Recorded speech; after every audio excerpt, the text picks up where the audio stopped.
Familia, qué gusto estar juntos otra vez y adorar a Dios en este año que está empezando.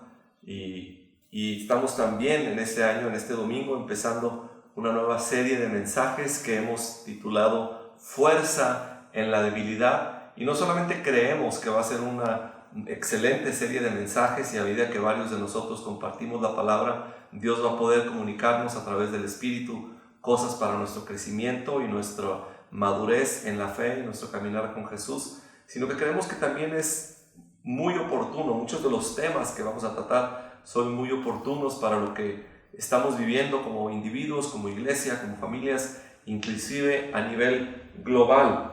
Y esta serie, Fuerza en la Debilidad, se basa en la segunda carta del apóstol Pablo a los Corintios. Y voy a tratar de dar una introducción, un panorama general de la carta y enfocarme en algunos versículos del primer capítulo el día de hoy. Y déjenme platicarles primero un poquito acerca de Corinto, una ciudad que en los tiempos de la Grecia clásica disfrutaba de una reputación de tener muchos lujos, mucha prosperidad, pero que también su nombre se convirtió en un proverbio o un sinónimo para la liberalidad sexual. De hecho, en el siglo V a.C. se utilizaba la frase algo así como jugar al Corinto o hacerle al Corinto, en el sentido de practicar la fornicación. Ahora, esta ciudad de Corinto en su historia tuvo muchas crisis, pero en el año 146 tuvo una crisis devastadora, cuando se hizo una revuelta griega en contra del señorío del Imperio Romano. Y obviamente esta revuelta fracasó y el ejército romano prácticamente destruyó la ciudad. De hecho, queda muy poco el día de hoy de lo que fue originalmente la ciudad. Pero en el año 44 a.C., 100 años después, el emperador Julio César la volvió a construir y la ciudad recobró su prosperidad. Ahora, junto con esa prosperidad, regresó la reputación de esa liberalidad sexual. De ahí que si tú lees las dos cartas en la escritura de Pablo a los Corintios, Pablo hace diferentes menciones a este tipo de práctica libertina en cuanto a la sexualidad. Había un templo ahí, el templo de Afrodita, que contaba con los servicios de 1000 esclavas, ¿sí? Y esto hacía que la ciudad fuera como un atractivo turístico, y esto incrementaba obviamente la prosperidad de la ciudad. Ahora, siendo que Corinto era una colonia romana, cuando Julio César la había establecido de esa manera, sus ciudadanos eran romanos, pero la población en general era griega en gran parte, y había también una minoría judía. Los judíos, recordemos, habían sido expulsados, ¿sí? Muchos judíos habían sido expulsados de Roma y se habían esparcido por todo el imperio y en las diferentes ciudades, y ahí llegó un buen número de judíos, y entonces tratemos de imaginarnos la mezcla que había en esa ciudad. Alguien ha dicho que era una ciudad con cara romana, corazón griego y una minoría judía, que a la vez tenía una cultura con un insaciable deseo de impresionar a los demás. Cuando Pablo llega a esta ciudad, y ahorita vamos a mencionar algo de esto, cuando llega ahí y predica el Evangelio, se establece una comunidad de creyentes, en su mayoría griegos, que seguían a un Mesías judío en una ciudad romana que se enorgullecía de siempre tener el primer lugar. De hecho, había ahí unos juegos similares a los Juegos Olímpicos cada 2 años, donde viajaba gente de toda Grecia y de todo el imperio para participar de estos juegos. Entonces era una ciudad bastante prominente.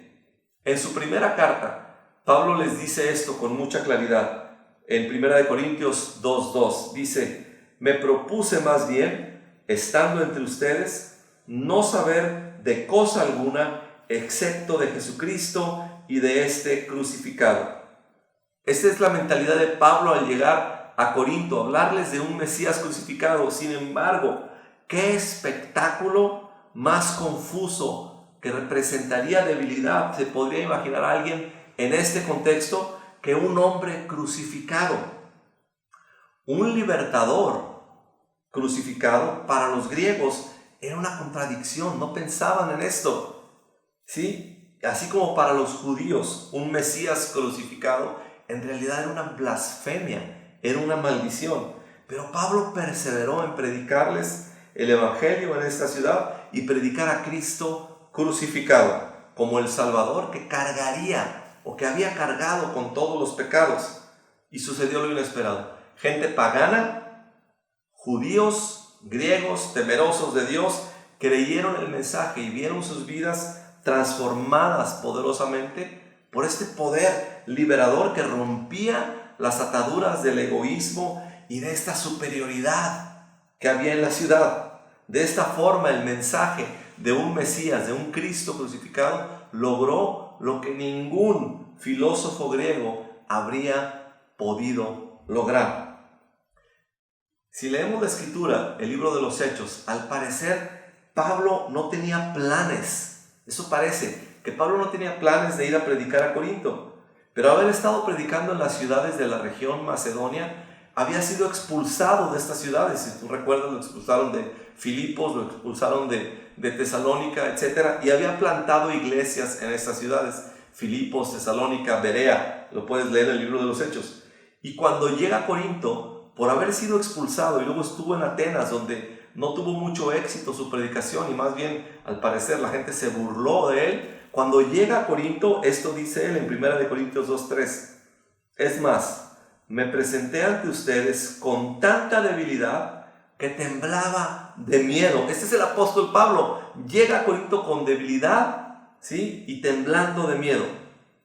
Pasó ahí 1 año y medio, más de lo que había pasado en cualquiera de las ciudades anteriores donde había plantado iglesias.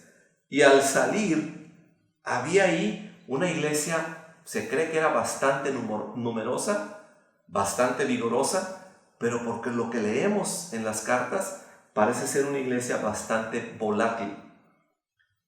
Es cuando llega Pablo a Corinto, en el libro de los Hechos, capítulo 18, que Dios le habla con una visión y le dice esto. Fíjate cómo dice, Hechos 18, 19 al 11. Una noche, el Señor le dijo a Pablo en una visión: no tengas miedo, sigue hablando y no te calles, pues estoy contigo. Aunque te ataquen, no voy a dejar que nadie te haga daño, porque tengo mucha gente en esta ciudad. Así que Pablo se quedó allí 1 año y medio, enseñando entre el pueblo la palabra de Dios. Fue esta visión lo que capturó el corazón de Pablo para quedarse en Corinto y saber que Dios estaba respaldándole en su trabajo de predicar ahí el Evangelio. Y este tipo de cosas le hicieron ver a Pablo que a pesar de que Corinto no figuraba en sus planes personales de predicación, Corinto sí estaba en la agenda de Dios, donde Dios quería alcanzar a mucha gente, como se lo dice en la visión. Ahora, esta carta, segunda de Corintios, es quizás la carta más emotiva, más apasionada y quizá la carta más vulnerable de todas las epístolas del apóstol Pablo. Al parecer, hubo más que las 2 cartas que tenemos en la Escritura. Algunos creen que fueron 4 o 5. Muchos creen que esta, segunda de Corintios, es tal vez la tercera o la cuarta. Las otras no quedaron en el canon sagrado. De hecho, la primera carta se cree que se perdió por completo. Después de llegar, como lo relatamos, Pablo y predicar ahí, y se fue, los corintios al parecer le habían escrito una lista de preguntas. Y la que tenemos como primera de Corintios tal vez es la segunda, porque Pablo les escribe como respondiendo sus preguntas. De hecho, si te das cuenta, dice: en cuanto a esto, quiero decirles esto. En cuanto a este otro tema, quiero decirles esto otro. Entonces, Pablo parece estar contestando las preguntas y las inquietudes de los corintios, ¿sí? Pero esta carta no cumplió todo el propósito. Y lo que sucedió es que los corintios se empezaron a apartar del Evangelio. Y no nada más del Evangelio, sino que se empezaron en cierta forma a apartar de Pablo y empezaron a menospreciarlo, ¿sí? En parte por la llegada de personajes más imponentes, personalidades más impresionantes. Se cree que algunos venían de la iglesia de Jerusalén y llegaron diciéndoles a los corintios: ¿quién es Pablo? que nos muestre sus cartas de recomendación. Y decían, Pablo ni siquiera es apóstol. Se cree también que otros eran unos filósofos viajeros, que había como una especie de circuito por donde viajaban los filósofos, impresionando a la gente con su oratoria y con sus pláticas, y por ello cobraban grandes cantidades de dinero, ¿sí? Por eso Pablo en esta carta le dice, oigan, porque yo no recibo dinero, porque yo no les cobro por mi predicación, por eso me menosprecian. Ese es el contexto en el que está. Algunos de estas personalidades impresionantes, Pablo en el capítulo 11 les llama los superapóstoles, y vamos a escuchar este término más adelante, los superapóstoles. Pablo lo que hace en esta carta es tratar de aclararles a los corintios, y por lo tanto a nosotros también, que la vida cristiana que tú y yo estamos viviendo como seguidores y discípulos de Jesús, la vida cristiana es una continua mezcla de sufrimiento y fortaleza, de experimentar reveses, pero también experimentar ánimo, una mezcla de dificultades y de gozo. Mientras que los corintios son bombardeados por la cultura que les rodea, y por estos superapóstoles que Pablo menciona, con esta idea eran bombardeados de que la vida se trata de subir por la escalera del honor, por lograr una posición respetable y una seguridad financiera, lo cual se asemeja, si somos honestos, mucho al pensamiento que nos rodea el día de hoy, y como somos bombardeados por nuestra cultura también. Pablo lo que hace es invitar a los corintios y a nosotros también el día de hoy a mantenernos fieles y fortalecidos en el sufrimiento y en la debilidad. Fuerza en la debilidad.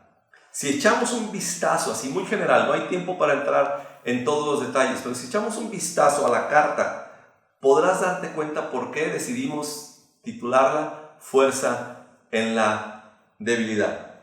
Fíjate en esto, no voy a entrar en detalles, pero en el capítulo 1, Pablo habla de la consolación de Dios en nuestro sufrimiento. En el capítulo 2, Pablo platica de su debilidad y vulnerabilidad cuando no encuentra a sus amigos, se siente solo y dice, mejor me voy a otra ciudad a buscar a mis amigos, porque se sentía verdaderamente solo y débil sin ellos. En el capítulo 3, Pablo hace una declaración increíble. No somos competentes en nosotros mismos. Nuestra capacidad proviene de Dios. Si te das cuenta, muchos de los versículos que conocemos del Nuevo Testamento están en esta carta. El capítulo 4, de una manera increíble, Pablo dice, tenemos este tesoro en vasijas de barro, con el propósito de que se vea qué tan sublime poder viene de Dios y no viene de nosotros. En ese mismo capítulo 4, Pablo nos relata las frases increíbles cuando dice, estamos atribulados en todo, pero no abatidos, perplejos, pero no desesperados, perseguidos, pero no abandonados, derribados, pero no destruidos. Por lo tanto, dice Pablo, no nos desanimamos, aunque por fuera nos vamos desgastando, dice. Imagínate, nos vamos acabando por fuera, pero por dentro nos estamos renovando día con día. Es en el capítulo 4 también donde Pablo habla de esta leve tribulación momentánea, la cual produce en nosotros un excelente y eterno peso de gloria. En el capítulo 5, Pablo empieza diciendo, esta tienda de campaña, refiriéndose a nuestro cuerpo físico, esta tienda de campaña donde vivimos se va desgastando, pero tenemos en Dios un edificio, una casa eterna en el cielo, nuevamente poniendo su mirada e llevándonos para que pongamos nuestra mirada en las cosas eternas. Es en el capítulo 5 donde Pablo hace la declaración famosa, vivimos por fe y no por vista. En el capítulo 6, imagínate estas palabras, nos acreditamos como servidores de Dios. Esto nos acredita como servidores de Dios, dice Pablo. Sufrimientos, privaciones, angustias, azotes, cárceles, tumultos, trabajos pesados, hambre y desvelos. Vivimos como moribundos, pero aún con vida, golpeados, pero no muertos, aparentemente tristes, pero siempre alegres, pobres en apariencia, pero enriqueciendo a muchos, como si no fuéramos dueños de nada, pero poseyéndolo todo. En el capítulo 7, dice Pablo, nos vimos acosados por todas partes. Y dice, tuvimos conflictos por fuera y temores por dentro. O sea, rodeados de conflictos, y si eso fuera poco, temores aquí adentro. Pero Dios, que consuela a los abatidos, es quien nos consuela. En el capítulo 8 y 9, cuando habla de la generosidad y se refiere a los de Macedonia, dice que ellos en medio de pruebas difíciles tuvieron desbordante alegría y en su extrema pobreza abundaron en rica generosidad. Si tú te das cuenta, es paradójico todo lo que está Pablo exponiendo aquí. Parecen contrastes imposibles únicamente a través de la vida del Espíritu en nosotros. En el capítulo 10, él mismo lo declara, dice, pues dicen que en persona soy muy tímido, pero que cuando estoy lejos soy atrevido. O sea, Pablo dice, mi personalidad es tímida, no impresiono a nadie realmente.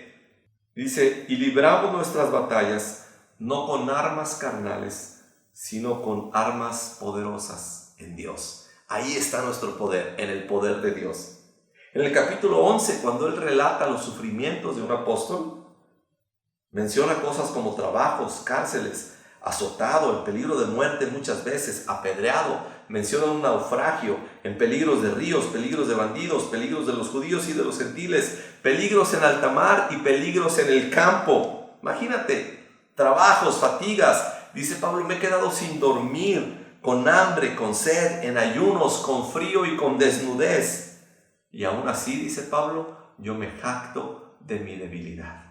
En el capítulo 12, y todos conocemos esa historia, ¿sí? Dice Pablo, tuve grandes revelaciones espirituales, pero para que no me exaltara, en otras palabras, para que no se me subiera, Dios me dio un aguijón en la cara. Y le he pedido que me lo quite, y Él me ha dicho, bástate mi gracia, porque mi poder se perfecciona en tu debilidad. Bástate mi gracia, mi poder se perfecciona en tu debilidad, fuerza en la debilidad. Y en el capítulo 13 hace una declaración gloriosa, dice, Jesús, que fue crucificado en debilidad, pero ahora vive por el poder de Dios. Así nosotros vivimos en debilidad, pero por el poder de Dios viviremos con Cristo para ustedes. La carta está repleta de esto, fuerza en la debilidad. Debilidad que exalta y manifiesta el poder de Dios en nosotros. Y esa es la idea general de la carta. Y es en este marco que iniciamos, ¿sí?, la primera porción del día de hoy, capítulo 1, versículos 1 al 11, y el título es El Dios de toda consolación. Y dice Pablo, apóstol de Cristo Jesús por la voluntad de Dios, y Timoteo nuestro hermano, a la iglesia de Dios que está en Corinto y a todos los santos en toda la región de Acaya. Que Dios nuestro Padre y el Señor Jesucristo les concedan gracia y paz. Alabado sea el Dios y Padre de nuestro Señor Jesucristo, Padre misericordioso y Dios de toda consolación, quien nos consuela en todas nuestras tribulaciones, para que con el mismo consuelo que de Dios hemos recibido, también nosotros podamos consolar a todos los que sufren. Pues así como participamos abundantemente en los sufrimientos de Cristo, así también por medio de Él tenemos abundante consuelo.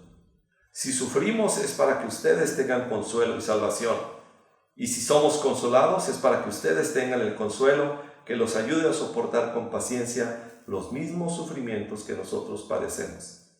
Firme es la esperanza que tenemos en cuanto a ustedes, porque sabemos que así como participan de nuestros sufrimientos, así también participan de nuestro consuelo.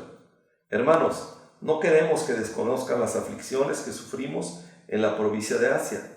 Estábamos tan agobiados, bajo tanta presión, que hasta perdimos la esperanza de salir con vida. Nos sentíamos como sentenciados a muerte, pero eso sucedió para que no confiáramos en nosotros mismos, sino en Dios que resucita a los muertos. Él nos libró y nos librará de tal peligro de muerte. En Él tenemos puesta nuestra esperanza y Él seguirá librándonos. Mientras tanto, ustedes nos ayudan orando por nosotros. Así muchos darán gracias a Dios por nosotros a causa del don que se nos ha concedido en respuesta a tantas oraciones. Pablo en su introducción se presenta a sí mismo como apóstol de Cristo Jesús por la voluntad de Dios, por aquellos que decían que él no era un apóstol. Y con su característica humildad presenta a Timoteo, su discípulo más joven, pero lo presenta como su hermano. No hay en él la idea de que yo soy el apóstol y este es mi asistente. No, somos hermanos, somos en la misma fe. En otra ocasión le llama a Timoteo su hijo, colaborador. Estamos juntos, unidos en esto. Se dirige a las iglesias de Corintio y las iglesias que están en esta región de Acaya y característicamente les bendice con gracia y paz. Y Pablo empieza con alabanza y gratitud. El Padre misericordioso y el Dios de toda consolación. Con alabanza dice: alabado sea Dios, bendito sea el Dios y Padre de nuestro Señor Jesucristo, Padre misericordioso, Dios de toda consolación. En medio de sus muchas tribulaciones, habla Pablo, en medio de tribulación, habla con acciones de gracias y con alabanzas y con un deseo de exaltar la gloria de Dios. Imagínate esto. Y lo que está diciendo Pablo en esta porción, si ponemos atención, no es nada más temas abstractos, sino que más bien está describiendo la personalidad de Dios mismo. Empieza llamándole el Padre de nuestro Señor Jesucristo. En el Antiguo Testamento a Dios muchas veces se refiere a Dios como el Dios de Abraham, Dios de Isaac, Dios de Jacob. Y esto para hacer notar el pacto que Dios había hecho con ellos y con sus descendientes en lo natural. Pero aquí se le llama en el Nuevo Testamento el Padre de nuestro Señor Jesucristo, con el fin de hacer notar el pacto de Dios con Jesucristo y con nosotros, sus descendientes, en lo espiritual. Después le llama el Padre misericordioso, por las infinitas misericordias que hay en Dios. Y no solamente las misericordias, porque Dios es misericordioso, pero no es solo eso. Es un Dios que se deleita en mostrar a sus hijos su misericordia y derramar su amor en misericordia. Fíjate lo que dice el profeta Miqueas, capítulo 7, versículo 18, cómo lo exalta y dice: qué Dios hay como tú, que perdone la maldad y pase por alto el delito del remanente de su pueblo. No siempre estarás airado, porque tu mayor placer es amar. El mayor placer que Dios tiene es amar. Su mayor deleite es mostrar misericordia. Este es el carácter de Dios y la personalidad de Dios. Y Pablo la está exaltando. Y después dice: el Dios de toda consolación. De Él proviene todo nuestro consuelo en toda situación.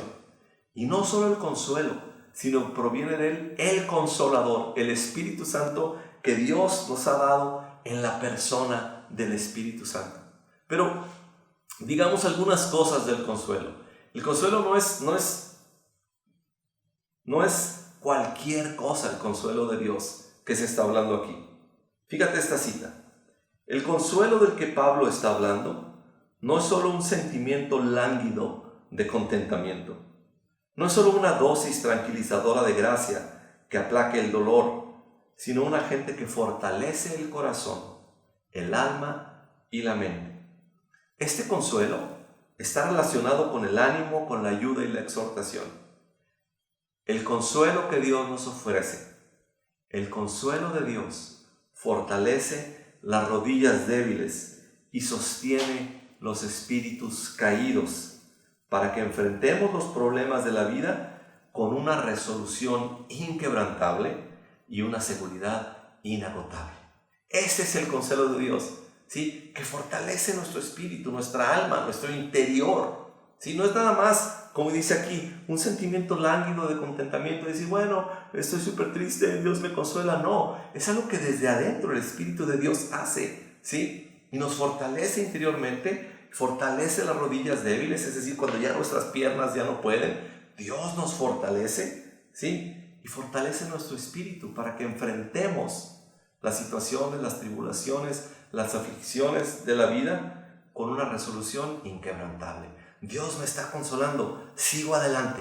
Dios está fortaleciendo mi espíritu, puedo dar otro paso más, no me voy a caer. ¿Por qué? Porque Dios me está sosteniendo y me está consolando a través del Consolador, su Espíritu Santo obrando en nosotros. Y me da una seguridad inagotable. No se acaba nunca la bendita seguridad que tenemos en el consuelo de Dios. Y dice Pablo en el versículo 4, este Dios que nos consuela en todas nuestras tribulaciones, para que con el mismo consuelo que de Dios hemos recibido, también nosotros podamos consolar a todos los que sufren. Hay propósito en nuestras tribulaciones. Uno es que Dios sea exaltado, otro es que nosotros seamos fortalecidos, pero no solo eso, todo lo que recibimos de Dios, recuerda, tiene que ver con bendición para alguien más. Y dice Pablo, somos consolados para que podamos nosotros consolar a los que sufren. Pablo ofrece acciones de gracias por ser consolado y en cierta manera está recordando lo que Jesús mismo anunció y nos lo anunció a todos nosotros en el Evangelio de Juan. Yo les he dicho estas cosas, dice Jesús, para que en mí tengan paz. En este mundo afrontarán aflicciones, pero anímense, yo he vencido al mundo.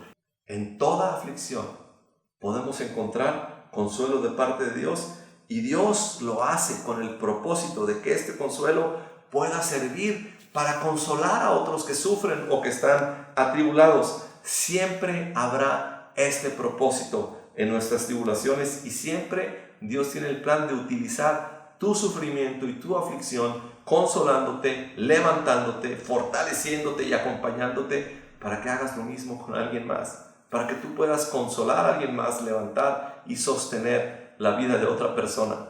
Es la manera en la que Dios diseñó las cosas y es la manera en la que nos diseñó también a nosotros.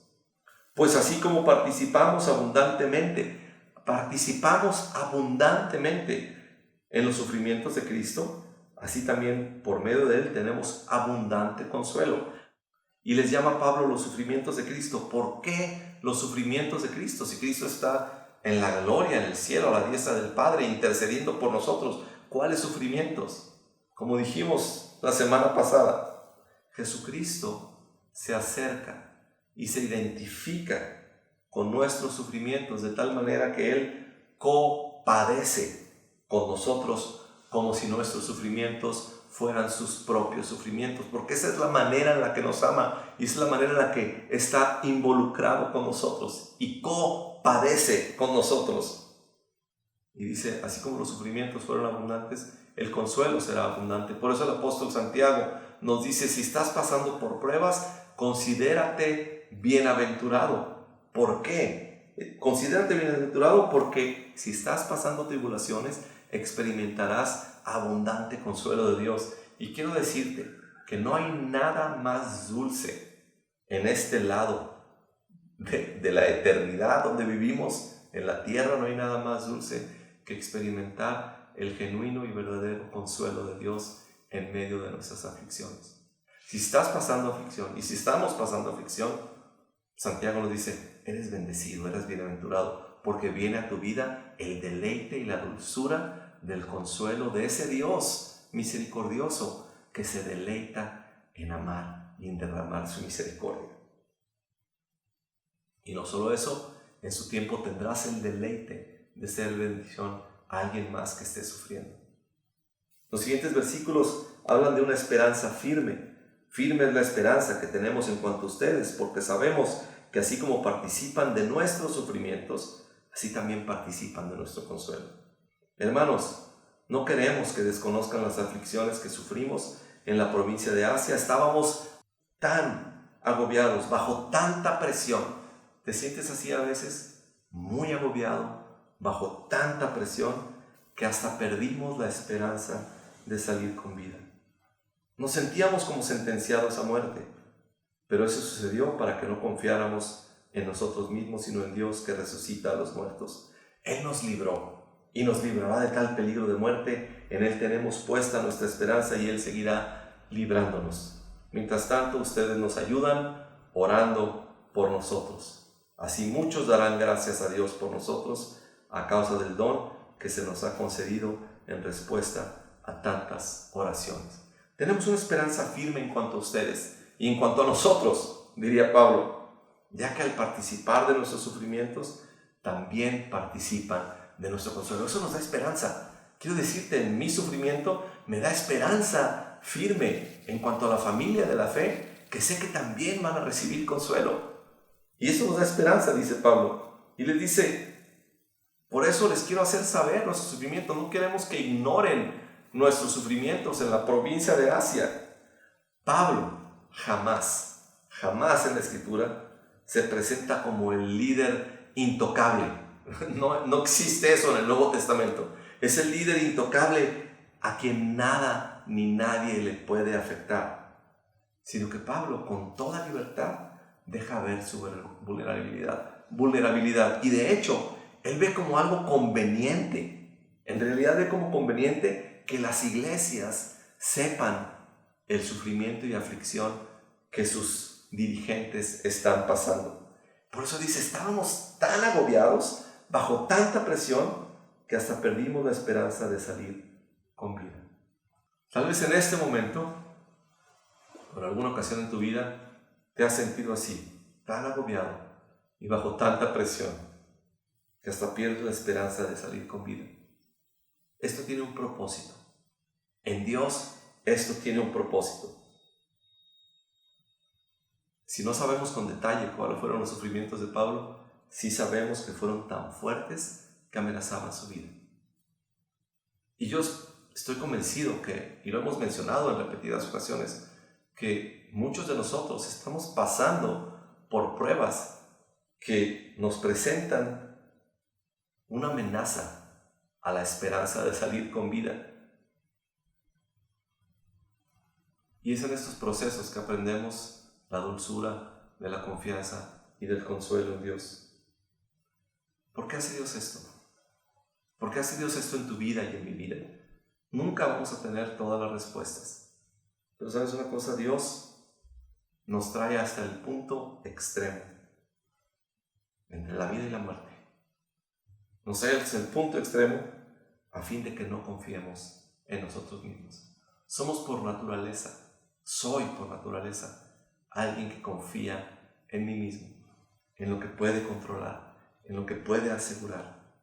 Y Dios dice, necesito llevarte a una orilla, casi a la orilla de un precipicio, donde creas que no vas a salir con vida, porque lo que necesito y lo que te hace bien a ti es que aprendas a confiar en mí. Y dice Pablo, ¿sí? Nos sentíamos como sentenciados a muerte, pero eso sucedió para que no confiáramos en nosotros mismos, sino en Dios que resucita a los muertos.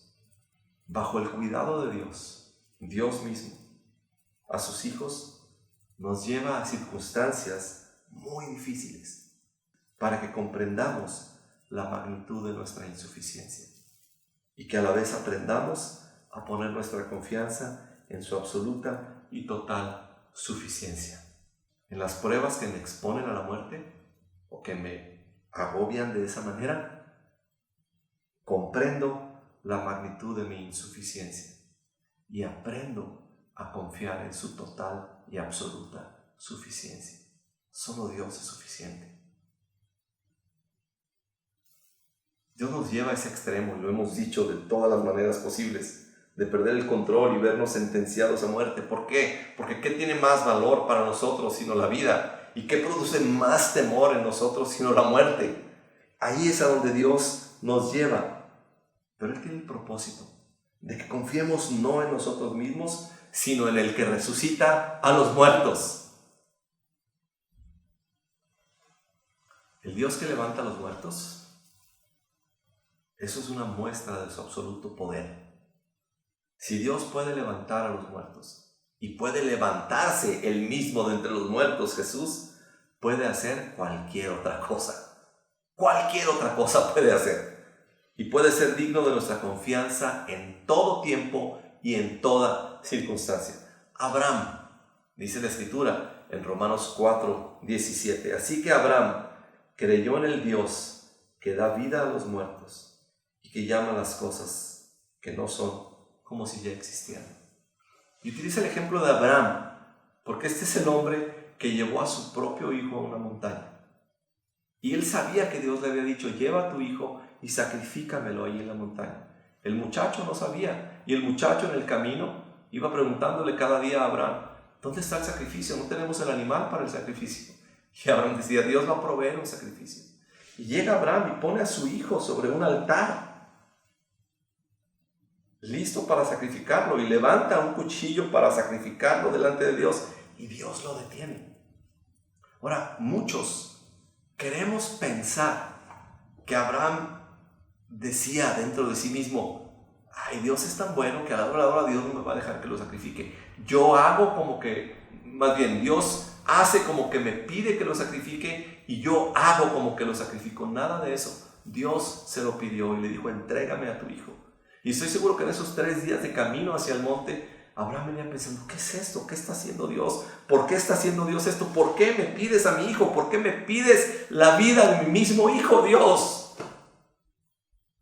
Sin embargo, la Escritura dice en el libro de los Hebreos que Abraham sabía que aún si lo sacrificaba, Dios era capaz de levantarlo de entre los muertos. Y aquí lo que Romanos dice es que Abraham creyó en el que da vida a los muertos y que llama las cosas que no son como si ya existieran. Esta era la fe de Abraham, nuestro padre en la fe. Creyó en el que da vida a los muertos. Y si llegamos a un punto tan bajo que nos vemos como sentenciados a muerte, podemos confiar en Dios, que puede traer a los muertos aún de las garras de la muerte. Como mencionamos hace 8 días, perdimos muchas vidas el año pasado y la semana pasada misma perdí yo a un amigo muy querido, viví yo a un amigo muy querido en la Ciudad de México, un pastor. Yo les he hablado de él, que nos recibió, que fue generoso y que nos bendijo, y el Señor decidió llevárselo de una manera inesperada, ¿sí? Pero ¿sabes una cosa? Él murió con confianza, seguridad y esperanza de la resurrección de los muertos. Y de esa manera podemos vivir. No todo se va a resolver aquí, pero podemos creer en la promesa de resurrección de parte de Dios para nosotros. La confianza de Abraham no fue en vano, ni su fe tampoco fue en vano. Nuestra fe tampoco es en vano. Ninguna de nuestras oraciones son en vano. Tampoco mencionamos la semana pasada cómo Ileana perdió a su hermana Mónica el año pasado. Y así es lo que estamos viendo, alrededor nuestro. Sin embargo, podemos como familia en la fe y como discípulos de Jesús, agarrados de esta fe, pero más bien siendo sostenidos por esta fe. Y dice Pablo, Él nos libró y nos librará de este peligro de muerte. Podemos confiar que Él seguirá librándonos y nos preservará para su reino celestial. Esa es la idea de Dios. Las experiencias anteriores, dice Pablo, nos libró de la muerte. Estuvimos al borde de la muerte, Dios nos libró, nos libra y nos va a seguir librando. Las experiencias anteriores deben producir en nosotros ánimo, ¿sí? Y fe nueva, esperanza nueva para el reto nuevo. David, al enfrentar al gigante Goliat, lo dijo de esta manera cuando se presentó ante el gigante. Y a lo mejor tienes gigantes en tu vida. David se presenta ante el gigante y le dice, el Señor que me libró de las garras del león y del oso, también me librará del poder de ese filisteo. Quiero decirte algo, el Señor que te ha librado anteriormente, también va a liberarte de las próximas. ¿Vas a ver toda tu liberación aquí? Yo no lo sé, pero tenemos promesa de liberación aquí y en la resurrección de los muertos. Y en esa manera podemos tener, como dice Pablo, una firme esperanza. Pablo termina la porción declarando su dependencia de los hermanos de la iglesia de Corinto. Mientras tanto, mientras todo esto está sucediendo y estas aflicciones y nos agarramos de Dios y Dios nos libra y todo esto, Pablo dice, mientras tanto, ustedes nos ayudan orando por nosotros. Así muchos darán gracias a Dios por nosotros a causa del don que se nos ha concedido en respuesta a tantas oraciones. Dependemos de Dios, definitivamente, pero a la vez dependemos de las oraciones de ustedes, dice Pablo. Y de esa manera somos familia. Cada uno de nosotros depende de Dios. Pero quiero decirles, honestamente, nosotros estamos dependiendo de sus oraciones. En la prueba que estamos pasando y que en los últimos días se ha complicado más, créanme, esto nos ha sacudido y nos ha afligido y nos ha agobiado al punto de no saber si saldremos con vida de esto. Y creo que ustedes me entienden. pero dependemos de sus oraciones. Dependemos de Dios, pero dependemos de sus oraciones. Nos agarramos del trono de la gracia, pero queremos agarrarnos del amor de ustedes en la oración, y de esa manera podemos hacerlos unos con otros, sí, como familia en la fe. Es Dios quien nos consuela, Él es quien nos trae su consuelo, pero necesitamos estar unos con otros, unidos en oración. No existe el creyente que no depende y no necesita al resto de la familia. Aquí Pablo nuevamente muestra su vulnerabilidad, ¿sí? No es un gigante de la fe que nada le afecta. Eso no existe, familia, ¿sí? Somos débiles, y cuando somos débiles, entonces somos fuertes. Somos seres humanos, dependientes del consuelo y el poder de Dios, y dependientes de las oraciones de la familia de la fe. Agarrados del trono de la gracia, pero sostenidos por sus oraciones, es lo que está diciendo Pablo. De esa manera vivimos, y de esa manera, cuando los incensarios de los que hablamos en Apocalipsis 3 y Apocalipsis 5 se llenen y se volteen y derramen bendición, dice Pablo, y decimos nosotros también, sabremos que fue en respuesta a las oraciones de muchos, a tantas oraciones. Que Dios te bendiga, que Dios te consuele. Si estás pasando por tribulación, quiero decirte, hay consuelo en Dios. Acércate. Y si no sientes de inmediato el consuelo, acércate. Casi es como decirte, remójate en el consuelo de Dios. Ve una y otra vez a la fuente de nuestro consuelo y de nuestro sostén. Agárrate del trono de gracia. Pide la oración de otros. Depende de Dios, pero depende de los demás también. Somos una familia en la fe, no solamente para reunirnos y decirnos cosas bonitas, no. Dependemos y estamos entrelazados de esa manera con la misericordia de Dios sobre nosotros. Que Dios te bendiga. Quiero invitarte a que oremos. Quiero invitarte a que oremos por una revelación del corazón del Dios de toda consolación. Que lo experimentemos en esos tiempos. Son tiempos donde hay mucha gente desconsolada. Y hay mucha gente, por la pandemia que hay y por todas las otras circunstancias, mucha gente viviendo como con una sentencia de muerte. El mundo vive con una sentencia de muerte, pero el consuelo está en Jesús. Recíbelo, ofrécelo. Que Dios se revele de esa manera. Yo quiero orar también por aquellos de nosotros en la familia que necesitan consuelo de parte de Dios en este momento, y que Dios nos use para hacerles de consuelo a otros. Y quisiera orar también que entre nosotros sea exaltado el Dios que levanta a los muertos, y que ese Dios que nos ha librado, nos libra, todavía siga librándonos. Vamos a cerrar nuestros ojos, por favor. Cierra tus ojos con una actitud de agradecimiento a Dios, como Pablo aquí. Alabado sea el Dios, Padre de nuestro Señor Jesucristo, Padre misericordioso, Dios de toda consolación. Ese es nuestro Dios. Padre, te doy muchas gracias por tu consuelo, y el consuelo que yo sé que muchos de mis hermanos y hermanas están experimentando. Yo te pido que intensifiques tu consuelo sobre nosotros, intensifiques la obra de tu Espíritu, el Consolador, para consolar en cualquier aflicción, cualquier tribulación, a cualquiera que esté agobiado, a cualquiera que esté en peligro de muerte, Señor. Padre, extiende tu mano consoladora y misericordiosa, y deleítate de esa manera en amarnos, Dios. Señor, te pedimos que de esta manera te conozcamos y te reveles a nosotros, Señor. Te pido por mis hermanos, mis hermanas, vecinos, gente que conocemos, que necesita consuelo, tú lo extiendas, Dios. Y que en medio de toda aflicción podamos decir juntos, Dios nos ha librado, Dios nos libra, Dios nos seguirá librando. Ese eres tú, el Dios que puede hacerlo todo, porque puedes levantar a los muertos, Señor. Y levantaste a Jesús y nos has dado una promesa de resurrección contigo, y esa es la gloria que anhelamos. Todo esto lo oramos, lo pedimos para la gloria tuya, Señor. Quiero decirte también, si no has experimentado nunca en tu vida el consuelo de Dios, si nunca has tenido una relación cercana con Dios, a lo mejor has conocido religión, costumbres, tradiciones, pero si necesitas una cuestión que toque tu corazón, quiero decirte, estás en el momento perfecto en tu vida para correr a Dios y decirle, aquí está mi vida, Señor, consuélame tú, abrázame tú, Deleítate tú en amarme a mí.